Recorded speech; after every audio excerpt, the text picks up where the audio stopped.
Hello বন্ধুরা, আবারও দুদিনের জন্য ছুটিতে বেরিয়ে পড়লাম একটু মন্দারমণির উদ্দেশ্যে। চলো কেমন ঘুরলাম সেটা সম্পূর্ণ ব্লগটা স্কিপ না করে তোমরা পুরোটাই দেখতে থাকো, তাহলেই বুঝতে পারবে আমি কতটা এনজয় করেছি।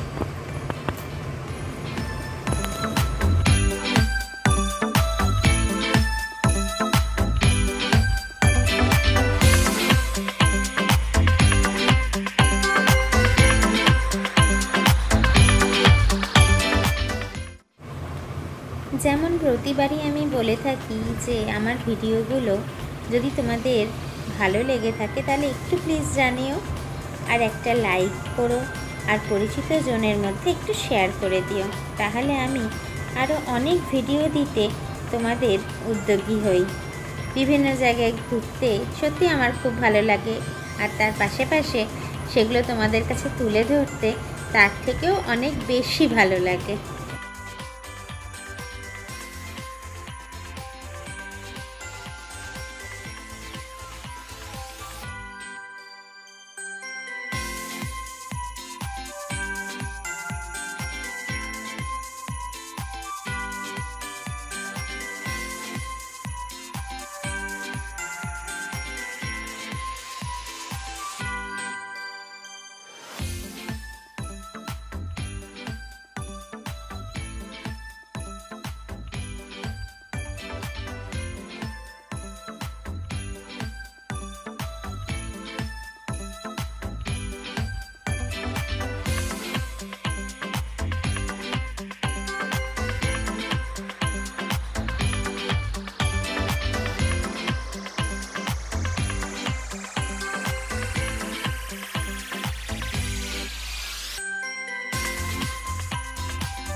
রাস্তা কিন্তু ভীষণ ভালো, একদম স্মুথ।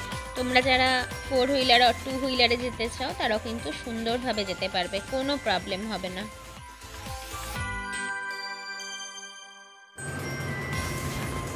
মন্দারমণি ভারতের পশ্চিমবঙ্গ রাজ্যের একটি সমুদ্র তীরবর্তী পর্যটন কেন্দ্র। এটি পূর্ব মেদিনীপুর জেলার অন্তর্গত বঙ্গোপসাগরের উপকূলেই অবস্থিত। আমি বরাবরের মতোই এবারও 2 হুইলারে করেই বেরিয়ে পড়েছি। এখানে কিভাবে আসবে কলকাতা থেকে সমস্তটাই আমি আমার ব্লগে বলে দেব, শুধু সাথে থাকো আর দেখতে থাকো।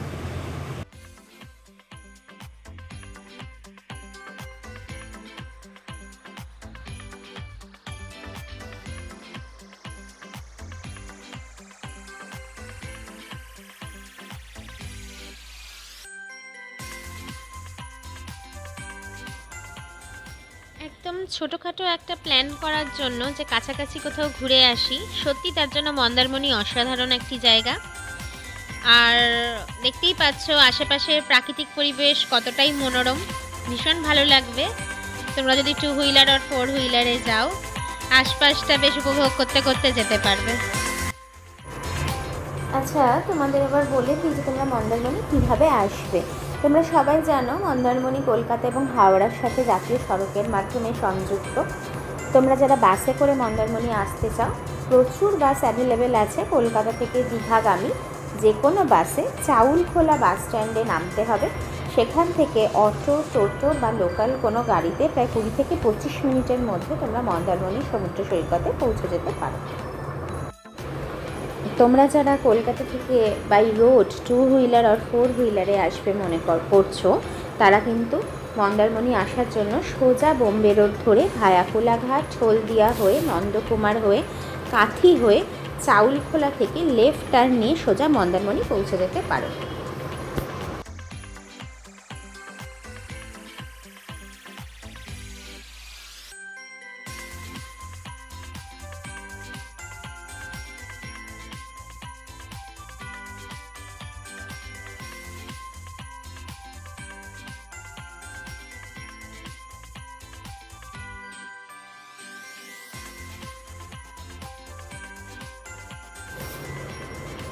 এবার তোমরা নিশ্চয়ই ভাবছো যে মন্দারমণিতে তো চলে এলাম, এবার থাকবো কোথায়?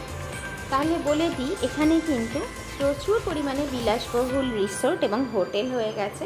আগে যে ব্যবস্থা ছিল না, আমরাও এখানে এসেই কিন্তু বুক করেছিলাম এবং রিসোর্টে উঠেছিলাম। এবং প্রত্যেকটা রিসোর্টেই গাড়ি পার্কিংয়ের সুবিধা রয়েছে। তোমরা যখন মন্দারমণির রাস্তায় ঢুকবে তখনই তোমরা রাস্তার দুধারে প্রচুর পরিমাণে হোটেল এবং রিসোর্টের বড় বড় ব্যানার দেখতে পাবে, সেগুলোর লোকেশন এবং ফোন নাম্বারও দেওয়া রয়েছে, সেগুলো তোমরা দেখতে পাবে। আমার ভিডিওতে সেগুলো দেওয়া রয়েছে, তোমরা এখানে এসেও বুক করতে পারো। তবে উইকেন্ডে যদি আসো বা কোনো সিজনে আসো তাহলে সেক্ষেত্রে কিন্তু এখানে রুমের চার্জ একটু পরিবর্তিত হতে পারে।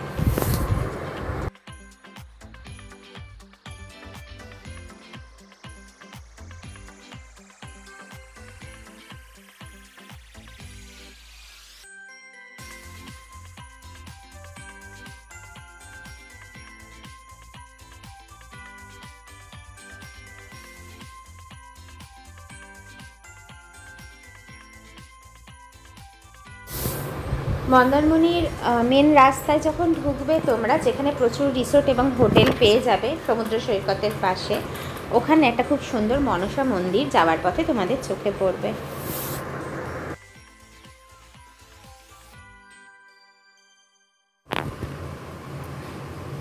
এবার হলো সেই বিশেষ আকর্ষণ, চলো দেখতে থাকো।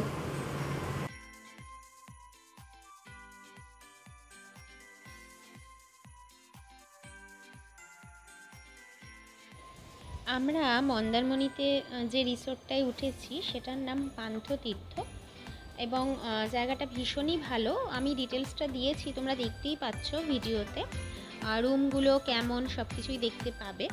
একটা ছোট্ট কথা বলে দিই, সেটা হচ্ছে মানে আমি প্রতিবারই আমার ভিডিওতে নতুন কিছু জায়গা এক্সপ্লোর করি, তো এখানেও আমি একটা ছোট্ট কথা বলে দিই। সেটা হচ্ছে, তোমরা যারা মন্দারমণির সমুদ্র সৈকতের দিকে হোটেল বা রিসোর্ট নেবে তারা কিন্তু ডাইরেক্ট একটা প্রাইভেট বিচ পেয়ে যাচ্ছ তোমার হোটেল বা রিসোর্টের সাথে।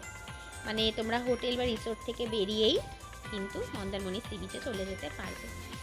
আর যারা ঠিক তার অপোজিট, মানে যেদিকে বিচ নেই তার অপোজিট সাইডের যারা, মানে রাস্তার ওই পাশের হোটেল বা রিসোর্ট নেবে, তাদের যেহেতু এই সুবিধাটা নেই, তার জন্য সেই সমস্ত হোটেল বা রিসোর্টে তোমরা কিন্তু সুইমিং পুলের ব্যবস্থা পাবে। তো আমরা এমন জায়গায় ছিলাম সেখানে আশেপাশে প্রচুর রিসোর্ট, প্রচুর হোটেল ছিল, তো তোমরা কিন্তু এখানে এসে খুব ভালোভাবেই 2-3 দিন কাটিয়ে যেতে পারো। তো দেখো, আমি যেখানে ছিলাম সেখানে আমি যতটা ভিডিওটা তুলতে পেরেছি তোমাদের সামনে, তোমরা একটু দেখো। তবে আমি যে রিসোর্টে ছিলাম সেখানে কিন্তু তখনও পর্যন্ত আরও কিছু অংশ নতুনভাবে তৈরি হচ্ছে এবং কাজ হচ্ছে, তো সেই জন্য একদম স্টার্টিংয়ের জায়গায় তোমরা হয়তো ভিডিওতে দেখতে পাচ্ছ যে মানে একটু ক্যাওস, একটু কাজ টাজ হচ্ছে সেই বিষয়গুলো। যাই হোক, আমরা ছিলাম কিন্তু কোন পোর্শনটা সেটা তোমাদেরকে দেখাচ্ছি, একদম একটু সমুদ্রের ধারের দিকেই, যে কটেজ টাইপের যে ব্যবস্থাটা এখানে রয়েছে। আমাদের এই রিসোর্টে এরকম কটেজ আছে, ভালো লাগবে, মানে আমার তো ভীষণ ভালো লেগেছে। তো চলো তোমরাও দেখো, তোমাদের কেমন লাগে জানাও, আমাকে অবশ্যই কমেন্টসে তোমরা সেটা জানিও। কটেজগুলোর একদম মিডিলে যে বুদ্ধ মূর্তিটা, সিরিয়াসলি মানে এত ভালো লাগছিল, সকালে ঘুম থেকে উঠে বা সারাদিন মনে হচ্ছিল এইখানটা বসে কেটে যাবে সময়। জাস্ট অসম। আমি জানি না আমার কতটা ভালো লাগাটা তোমাদের কাছে তুলে ধরতে পারছি ভিডিও মারফত, বাট তোমরা এলে কিন্তু সত্যি তোমাদেরও ভীষণ ভালো লাগবে এই জায়গাটা।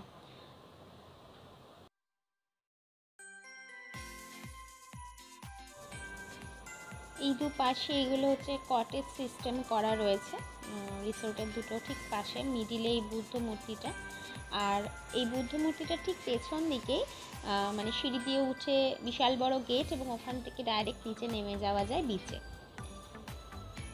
দারুণ, আমি জাস্ট রিসোর্টটার কথা তোমাদের বলে বোঝাতে পারবো না, দারুণ, খুব ভালো লাগবে তোমরা যদি এখানে আসো। এলে তো অবশ্যই রুম পেয়েই যাবে, কারণ গেট থেকে প্রথমে ঢুকেই দুপাশে হোটেল সিস্টেম, হোটেলের রুম যেরকম হয়, তারপর একটু ঢুকলেই বুঝতে পারছো এই কটেজগুলো রয়েছে। তো আগে বুক করলে তো খুবই ভালো হয়, আর যদি মনে করো এখানে এসে বুক করবে তো সেটাও করতে পারো। তো তোমাদেরকে আমি অবশ্যই এখানে ফোন নাম্বার দিয়ে দেবো। দারুণ জায়গা, ভীষণ ভালো লাগবে। আর আমরা কিন্তু এখানেই খাওয়া দাওয়া করেছি, এদের নিজস্ব রেস্টুরেন্ট রয়েছে, এখানেই মানে আমরা ব্রেকফাস্ট, তারপরে লাঞ্চ, ডিনার সবই এখানেই করেছি। তো একটা ফুল প্যাকেজ সিস্টেম, মানে ভীষণ সব কিছুই তোমরা এখানে পেয়ে যাচ্ছ। প্রাইভেট বিচ, কটেজের একটা আনন্দ বা মজা, প্লাস রেস্টুরেন্টে খাওয়া দাওয়াটাও এখানেই মিটে যাচ্ছে। সব কিছু মিলিয়ে খুব খুব ভালো কেটেছে আমাদের 2 দিন। আরেকটি বিশেষ কথা হলো, আমাদের রিসোর্ট পান্থতীর্থ কিন্তু ভীষণই পরিষ্কার পরিচ্ছন্ন, এবং সবসময় কিন্তু দরকারে ওখানকার যারা মানে সার্ভিসে রয়েছে তাদেরকে ডাকলে তারা সব রকম হেল্প এসে করে যাচ্ছে।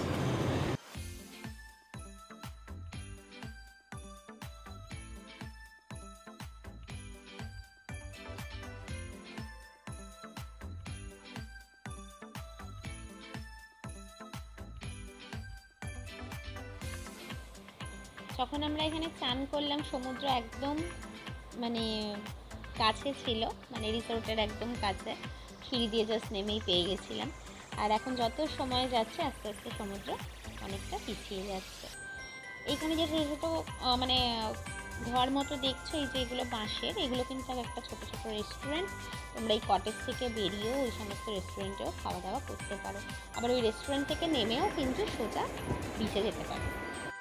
আমরা যে রুম চাইছিলাম, যে কটেজের যে রুমটাতে, দেখো সেইটারও পুরো তোমাদের সামনে ভিডিও তুলে ধরছি। এখানে রেস্টুরেন্টের খাওয়া দাওয়া কিন্তু ভীষণ ভালো, একদম ঘরোয়া রান্না, মানে সাফিসিয়েন্ট এরা, মানে ভাত ডাল তরকারি যেগুলো ওরা দিচ্ছে সব কিছু, মানে একজনের খেয়েও মনে হয় আরও বেশি থাকবে। এইরকম এক একটা প্লেটে তারা যা খাবার সার্ভ করছে, তুমি ভাত চাইলে বা তরকারি চাইলে পরে কিন্তু সেগুলো নিতে পারো। আর মাছ বা মাংস বা ডিম যেটা তোমরা খাবে মেন, সেটা কিন্তু হয়তো তোমাকে আরেকবার অর্ডার দিতে হতে পারে, বাট বাকি জিনিসগুলো তুমি বারবার চেয়ে খেতে পারো।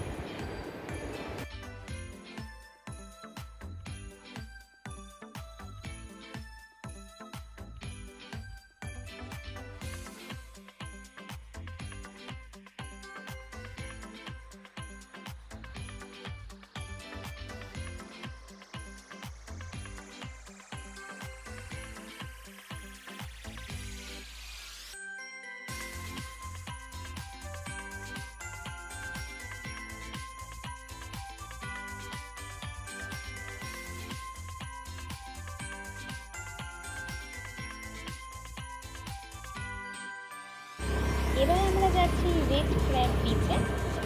চলো দেখতে থাকো। এখানে কিন্তু প্রচুর পরিমাণে শুটকি মাছ পুরো বিচের ওপর ফেলে শুকানো হয়, তো এখানে একটু গন্ধ পাচ্ছিলাম শুটকি মাছে, বাট ভীষণ ভালো লাগছিলো সবটা মিলিয়ে, কারণ এখানে বিচে খুব একটা ভিড় হয় না, ফাঁকা ফাঁকাই থাকে। আর কাঁকড়াগুলো কি সুন্দর, একদম ওরা জাস্ট বেরোচ্ছে, আর কিছুক্ষণের মধ্যেই যখন ওরা বুঝতে পারছে যে কোনো মানুষ বা কিছু কাছে আসছে ওদের, ওর সাথে সাথে আবার বালির মধ্যে ঢুকে পড়ছে। তো সেগুলো দেখবে, চলো দেখতে থাকো আমার সাথে। আচ্ছা, রেড ক্র্যাব বিচে যখন যাচ্ছি তখন চোখে পড়লো যে এখানেও কিন্তু প্রচুর হোটেল এবং রিসোর্ট রয়েছে, আর এখানে আরেকটা নতুন লোকেশনও তৈরি হচ্ছে, যেখানে একটি আশ্রম আছে, রামকৃষ্ণ মিশন আশ্রম, আর পুরুষোত্তমপুর বোধহয় জায়গার নাম হতে চলেছে। যাই হোক, এখানেও কিন্তু আর কিছুদিন পর হয়তো প্রচুর ভিড় হবে।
সন্ধেবেলা বিচের ধারে সময় কাটানোর জন্য বিভিন্ন রকমের ফ্রাই এখানে পাওয়া যায়। Baby corn fry, Mumbai chilli fry, potato fry, mushroom fry, আর অনেক রকম, আর বিভিন্ন রকমের সামুদ্রিক মাছেরও এখানে ফ্রাই পাওয়া যায়। খেতে খেতে বেশ সময় কেটে যায়। আমাদের রিসোর্ট পান্থতীর্থে একদিনের লাঞ্চ ছিল এইগুলো, সাথে টক দই।